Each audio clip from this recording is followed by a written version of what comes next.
Hey guys, it's coffee time. And I am almost caught up on Game of Thrones. I just watched all of episode 8. So episode 9 is the one that just happened that it made everybody like vomit on themselves. So I'm about to watch that one. And that way, I'll be all caught up and ready to watch the finale at Warp Zone. So it'll all come full circle, even though I missed out on a bunch of episodes in the middle there. I'm going to watch the finale with the bros. Do that whole thing.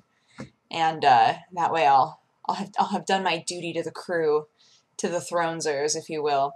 But, oh man, I want so badly. I told Jeannie that I was going to send her a message guessing who all I thought would die.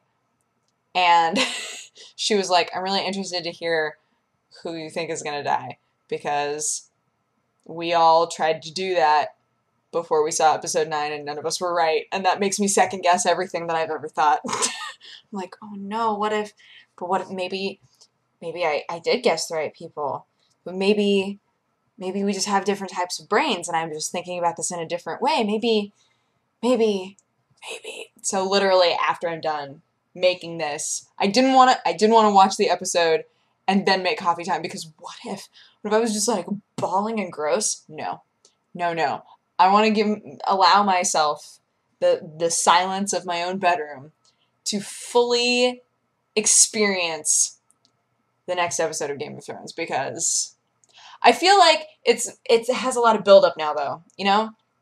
Because everybody has been so crazy about it and acting so intense, reacting that I feel like it's gonna be Sixth Sense all over again for me. When I saw Sixth Sense, I was like, But everybody that saw it before the universe was talking about it thought that it was an amazing movie.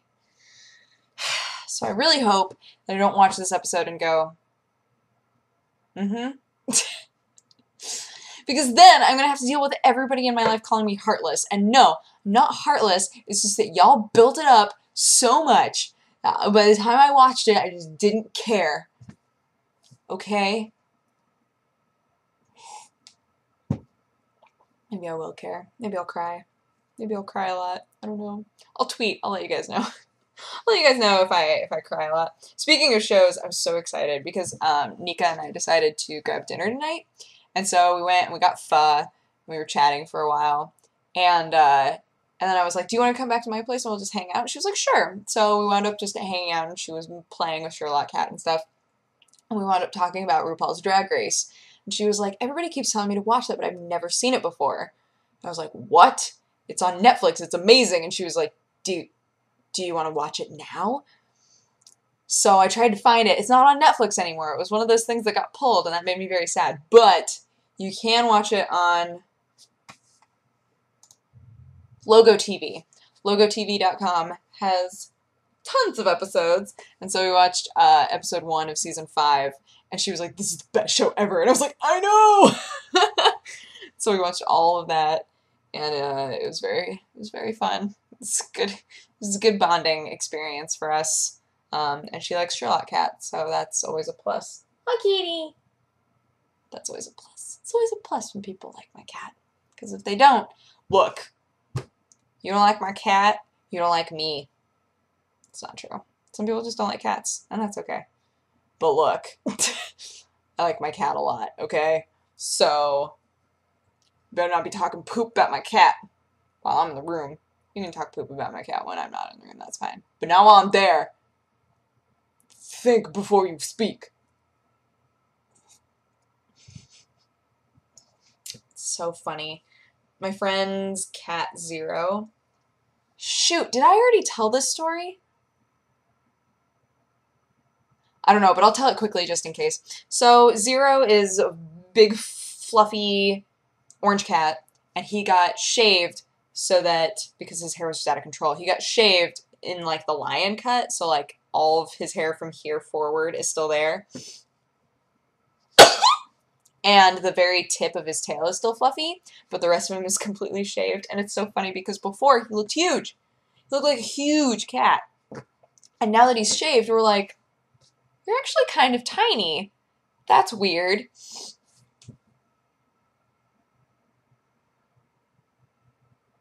Oh, come on. I just want to sneeze so bad. Just let it happen.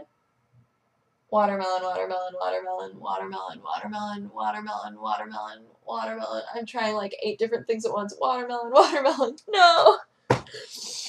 Ugh. Normally if I look at a light, it's surefire. It's like the surefire way to get me to sneeze. But sometimes that doesn't work, and everybody always says, just say watermelon over and over and over again, and eventually you'll sneeze. That has never worked for me. What has worked for me, on the opposite end, is I had a teacher who studied pressure points for a long time, and whenever he needed to sneeze, but like if his throat was sore and he knew it was going to hurt or something, he would press right here, and he wouldn't have to sneeze anymore. And I've done that quite a few times, and it might be entirely psychological. I have no idea, but it totally works for me. If I feel the urge to sneeze, but I should not be sneezing, if I just press here, it goes away. It's very strange. It's very strange. When Nika and I were at the pho place, I had the hiccups really bad, and she was like, oh man, there's so many different ways to get rid of hiccups. And I was like, I know. How do you figure out which one is right? Because, you know, we're at a restaurant, so there's, like, water and stuff. I'm like, there's so many different things I could try. I'm just sitting there holding my breath, like, what if this doesn't work? Then what do? I can't just be sitting at dinner hiccuping all night. Like, that's weird. They wound up going away, thank God. But, oh, the reason that I was telling the cat story from before is because, a couple of other friends of ours came over while I was there, and I was like holding Zero, and I was like, oh, you poor little thing, you're so cute and very soft now. And one of our friends, Samim, hates cats, like really does not like them. He thinks that they're very useless pets, which is fair, because I think most people wind up interacting with cats that won't do anything. My cat, I don't know if you've noticed, is very active, so I don't know the sort of joy that some people have when they just want to come home and have a cat that won't do anything. My cat will always be doing things. But he comes in the house, he looks at Zero, and he goes, didn't think that cat could look dumber. Just goes on with his day. It was so funny to me. It's just like, oh no.